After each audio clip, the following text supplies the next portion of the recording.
सरहद शहर रेलवे जैसे महफूज और सस्ते सफर से महरूम हो गया। रेल की आमदोरफ्त मुकम्मल तौर पर बंद हो चुकी है। सरहद रेलवे स्टेशन अब वीरानी का मंजर पेश कर रहा है।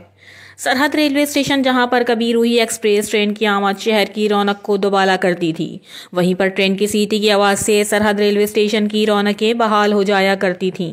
कई सालों से ये आवाज़ और रेलगाड़ी मुकम्मल तौर पर बंद हो चुकी है। अब रेलवे स्टेशन वीरानी का मंजर पेश करता है। रेलवे हुक्काम सखर की अदम तवज्जो की वजह से रेलवे स्टेशन मंशियात के आदी अफराद की आबादगाह बन रही है। वहीं पर स्टेशन की कीमती असासों के चोरी होने का खतरा भी लाहक है। शहरियों ने आला हुक्काम से मुतालबा किया है कि सरहद रेलवे स्टेशन को बहाल किया जाए ताकि शहरी रेल के सफर से मुस्तफीद हो सके। रिपोर्ट अजीज अहमद, सखर, CCN न्यूज। सरहद रेलवे स्टेशन जहां पर कभी रोई एक्सप्रेस ट्रेन की आमद शहर की रौनकों को दुबाला करती थी, वहीं पर ट्रेन की सीटी की आवाज से सरहद रेलवे स्टेशन की रौनकें बहाल हो जाया करती थी। कई सालों से ये आवाज और रेलगाड़ी मुकम्मल तौर पर बंद हो चुकी है। अब रेलवे स्टेशन वीरानी का मंजर पेश करता है।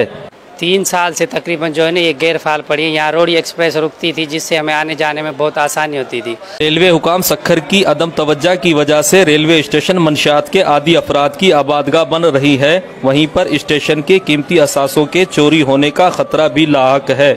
हमारा खुदारा यही मुतालबा है कि हमें एक पैसेंजर गाड़ी का स्टाफ दिया जाए और हमारे जो है ना इस स्टेशन को बहाल किया जाए। उन्होंने आला हुकाम से मुतालबा किया है कि सरहद रेलवे स्टेशन को बहाल किया जाए ताकि शहरी रेल के सफर से मुस्तफीद हो सके।